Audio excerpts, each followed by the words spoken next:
announced their support for same-sex marriage.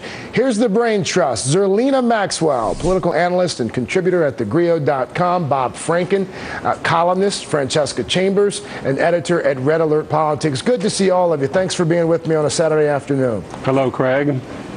Bob's the only one that said hi. Look at that. He already gets a point. He starts with the point. Francesca, let's start there. What do you make of that comment from Chief Justice Roberts? Has it been relatively easy so far for supporters of same-sex marriage? Not historically, but this week, I would agree with that. You know, outside at the Supreme Court on Tuesday, there were opponents of same-sex marriage and proponents of same-sex marriage protesting. But by the time you got to Wednesday, you only saw proponents of same-sex marriage protesting. You know, the other conservatives had just given up and gone home. And so I do think that there's a little bit to what he's saying. But I think that the point that he was specifically trying to make is that there's no need for the Supreme Court to engage in an act of judicial activism in order to push this issue along, because it will likely happen naturally in public. Zerlina, I saw you nodding your head disapprovingly. Does that mean you disagree with something that she said? Well, I disagree. You know, you can't bash people that are supportive of same-sex marriage just because they've been successful and say that their political power is something negative. I mean, they just are now at a point where the arguments opposing same-sex marriage are weak. And that took evolution over time, but they shouldn't be discredited because of that. Bob, you know, some Democrats who previously supported traditional marriage, like Missouri Senator Claire McCaskill, Montana Senator John Tester, they came out in support for same-sex marriage in just the last month, along with Hillary Clinton as well. According to Politico, just 9 Democratic senators out of 55, 9 have not yet come out in support of same-sex marriage. What kind of pressure do you think that those Democrats are under right now? Well, they're under pressure on the one hand in their states, which are red states for the most part, to maintain the superstition, to maintain this contact with the Dark Ages. They may be Democrats, but they come from what they used to call yellow dog Democrat states, that kind of thing. So they're under that pressure. At the same time, they're under pressure from the party to try and present a new face, to represent progress, and if the Supreme Court doesn't rule, that political pressure is going to continue.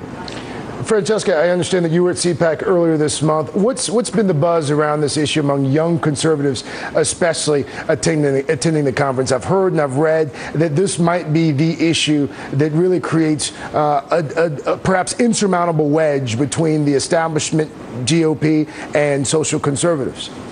Well, I don't exactly think that there was a buzz, so to speak. I would call it more of a sideshow around homosexuality. Unfortunately, I got dragged into that a little bit because on the youth panel, you know, the moderator had a gay rights agenda, and that's all that he wanted to talk about. And as a result, what exactly is a gay rights agenda, by the way? Just to clarify. Yeah, no.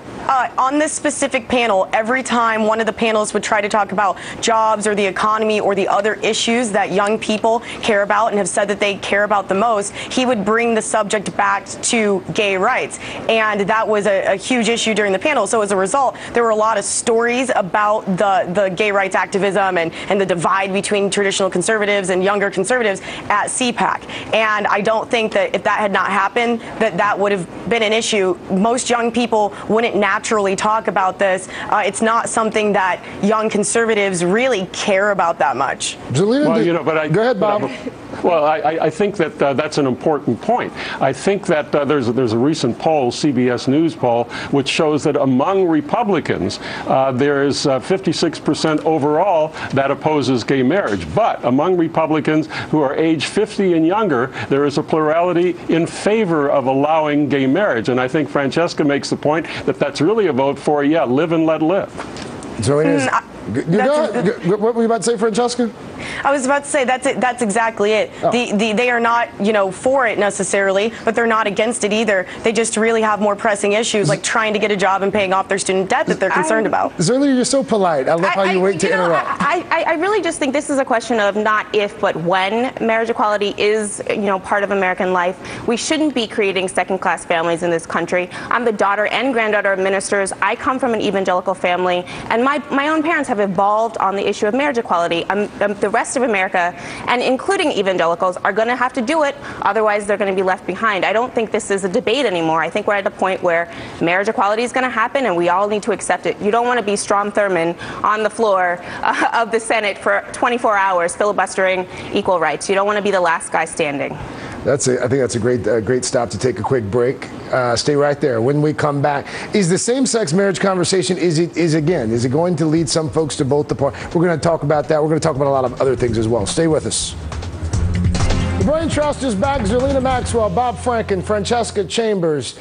Francesca, Tony Perkins, you know him, president of the Family Research Council. He wrote last week, quote, "If the RNC abandons marriage, evangelicals will either sit the elections out completely or move to create a third party." What's the likelihood of that happening? You know, I don't think that that's true. I think that's blowing a lot of smoke. I mean, really, are they going to sit back and let a progressive Democrat get elected to president again? We still don't know where this president stands on partial birth abortion and some of the other issues that conservatives are really concerned about. And so if you're an evangelical conservative and that's, you know, one of the issues you would vote on besides gay marriage, I just don't see how you sit an election out and let a progressive Democrat win. Zerlina, do we not know where this president stands on partial birth abortion? Well, I know that he is pro-choice, and partial birth abortion is illegal. And that is not why people are voting. I mean, you were just saying in the last segment, Francesca, that jobs and the economy are number one on all voters' minds. And so I just don't think partial birth abortion is an issue when you walk into the voting booth to pull that lever. It's not on voters' minds right now. It is for some conservatives. But it's for some conservatives, but that doesn't mean that people are going and voting on partial birth abortion. That's just not the case right now. It's not an issue driving people to the polls. Right. Bob, if social conservatives, if they were hypothetically to bolt, you know, the GOP, what do you think they'd do? I mean, how likely are they to vote? Well, look, there are two lifebloods in politics. One is money, as we all know, and the other one is getting on television. And I think that that's exactly what Tony Perkins was doing there. He needed to be heard. He had been ignored for a little while, so that's why he said what he said. In fairness, I should point out that Mike Huckabee also made a similar suggestion, and as we know, he does a lot of TV on some other network. I can't remember what it is. Very good, Bob. You just picked up another point. Zerlina, let's talk about let's talk about Ben Carson here, rising star in the Republican Party.